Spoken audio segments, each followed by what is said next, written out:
Hello friends, Sunday వస్తే చాలు మా ఇంట్లో బిర్యానీ ఉండాల్సిందే. సో మేము వెజిటేరియన్స్ కాబట్టి ఓన్లీ వెజ్ బిర్యానీ అనమాట.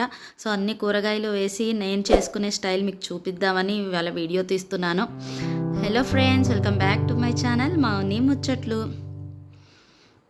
ముందుగా ఒక లోతైన కుక్కర్ని తీసుకొని నెయ్యి వేసి ఒక 6-7 జీడిపప్పుల్ని ఇలా ఫ్రై చేసుకున్నాను. తర్వాత ఒక 2-3 టేబుల్ స్పూన్స్ ఆయిల్ వేసి మసాలా దినుసులన్నీ వేసి కొంచెం వేయించుకున్నాక అల్లం వెల్లుల్లి పేస్ట్ వేసి పచ్చివాసన పోయేదాకా వేయించుకున్నాను.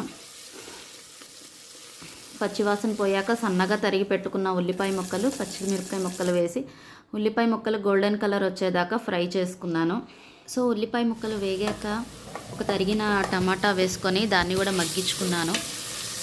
అవన్నీ మగ్గాక మనం కూరగాయ ముక్కలు తీసుకోవాలి. క్యారెట్ సన్నగా తరిగిన ముక్కలు, బీన్స్, క్యాలీఫ్లవర్, క్యాప్సికమ్, బంగాళదుంప, ఇంకా సోయా తీసుకున్నాను.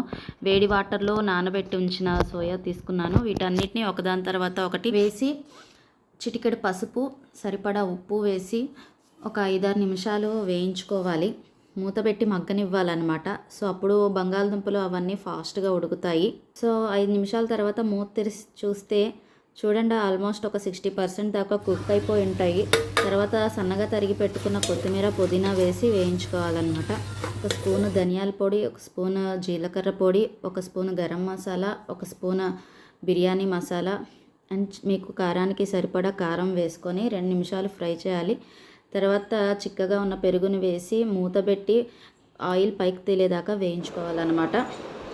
నేను ఒక 2 మినిట్స్ వేయించాక మూత ఓపెన్ చేసి చూశాను. చూడండి, ఆయిల్ పైకి తేలుతుంది.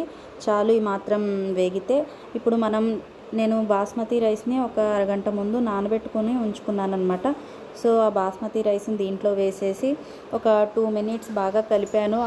ఆ మసాలాలంతా బాస్మతి రైస్కి పట్టేలాగా కలుపుకున్నాను.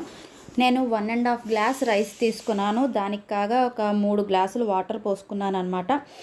వాటర్ పోసుకొని కలుపుకున్నాక లాస్ట్ ఉప్పు సరిపోయిందో లేదో చూసుకోండి. తర్వాత 1 టీ స్పూన్ లెమన్ వాటర్ వేసి ఇంకా కొత్తిమీర, ఇంకా 1 టీ స్పూన్ నెయ్యి వేసి బాగా కలుపుకొని మూత పెట్టేసి మీడియం ఫ్లేమ్లో పెట్టి ఒక 3 విజిల్స్ రానివ్వండి. 3 విజిల్స్ వచ్చాక స్టవ్ ఆఫ్ చేసేసి 10 మినిట్స్ కదల్చకుండా అలాగే పక్కన ఉంచండి. అప్పుడే మూత ఓపెన్ చేయొద్దు. 10 నిమిషాల తర్వాత మూత ఓపెన్ చేసామంటే అద్దిరిపోయే బిర్యానీ రెడీ అయిపోతుంది. చూడండి, చూడ్డానికి ఎంత బాగుందో, తింటే ఇంకా బాగుంటుంది. చాలా సింపుల్గా చేసుకోవచ్చు అనమాట. ఎప్పుడు నేను ఇదే స్టైల్ ఫాలో అవుతాను, ఇలాగే చేసుకుంటాను సింపుల్గా అనమాట. సో బిర్యానీ నచ్చితే లైక్ చేయండి, సబ్స్క్రైబ్ చేసుకోండి. ఉంటానే మరి, బాయ్. Thanks for watching.